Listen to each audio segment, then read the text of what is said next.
The reason for the open border policy in Europe and the United Kingdom is because of something I have been talking about since the 1990s, a phrase I coined problem, reaction, solution.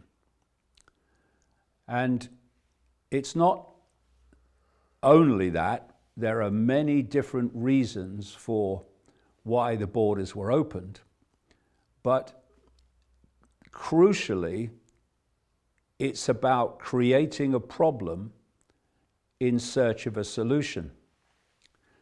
For instance, you had Tony Blair, who is a global cult operative to his DNA. When he was Prime Minister of Britain, he opened the borders, and someone who was working with him came out many years later and said that the plan was, under Blair, to transform the nature and culture of British society to the point where it was irreversible. So you look to Blair, a cult operative, to see where Britain really, really opened the borders. And then it's the same Tony Blair who has been pushing digital IDs, which is now the government policy of the guy that that Blair kind of string pulls, Keir Starmer. And what's one of the justifications for this fascist Orwellian digital ID? It's, if we do that for everybody, it will help stop the influx of migrants, unchecked, undocumented, who are illegally entering the country. So here you have a situation where the guy who basically started the really mass immigration is the same guy, there's your problem, the same guy that's offering the solution of a digital ID. So that's one level of it. Another is even more profound in the sense of you've got to go to Israel and look at the belief system, the kind of religious belief system that the extremists there have, which is that their Messiah's coming, who will rule the world from Jerusalem. And in their sequence, before the Messiah can come, Edom, as they call it, in other words, the West, has to be brought to its knees.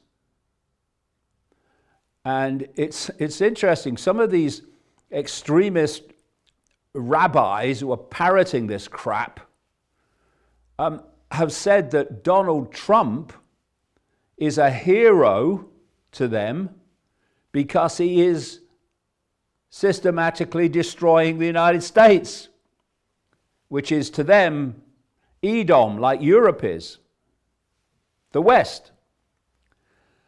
And these same crazies have described Islam in terms of the big influx of people from other cultures into Europe as like a broom to sweep clean Edom and bring it down.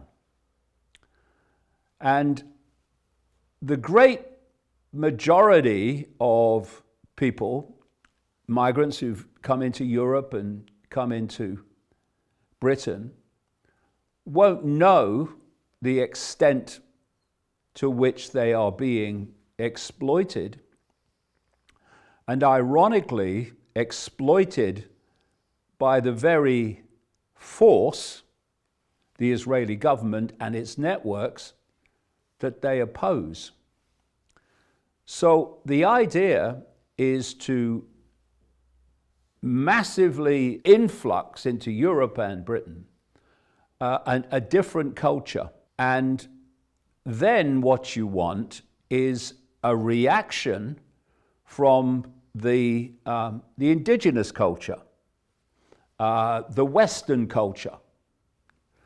And then you want to bring them together in some kind of civil war. And that's what we're kind of seeing being manipulated now.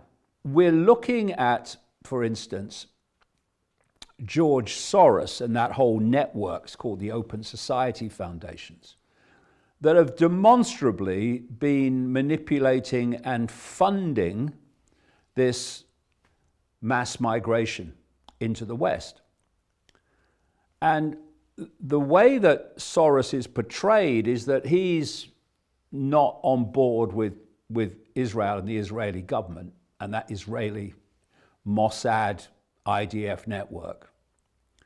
And so it's he's doing his thing, and it's not anything to do with Israel. Well, actually it is, because the pincer movement is that Soros is there to basically be the standard bearer of the left, and Israel's there, at least for a long time, still to a large extent, although it's beginning to diminish, to be the standard bearer of the right. And you see people like Tommy Robinson actually admitting eventually that Jewish people, Jewish billionaires, etc., what he calls liberal Jewish billionaires, are behind and funding this mass immigration into the West. And Charlie Kirk, you can see on video, saying the same. But the two are not put together. But you have to. You have to put the Soros network together with the Israeli network, because it's a pincer movement to the same end. So you have this mass movement of people from another culture into the West, and what they're looking for is massive upheaval. And the only way we stop that is for both sides to realize they're all being played by the same force, and to have respect in the sense of following your religion, whatever that may be, but without seeking to impose it on other people. So the idea that you come into a Western country and you want to start introducing Sharia law, that is outrageous, and it's playing absolutely into the hands of these networks operating out of Israel that are making this happen. So if we just stop, take a breath, and realize that we're all being played by the same force, then we might have a chance of seeing through the manipulation designed to play us off against each other. Because while we're fighting to impose our view upon everyone else, we're playing right into the hands of those that are behind this. If you want to read more and watch more of my content, then go to the description under the video where you can buy my books. The latest one is The Roadmap, where you can get tickets for public events, and how you can subscribe to a fantastic video channel called Iconic, iconic.com.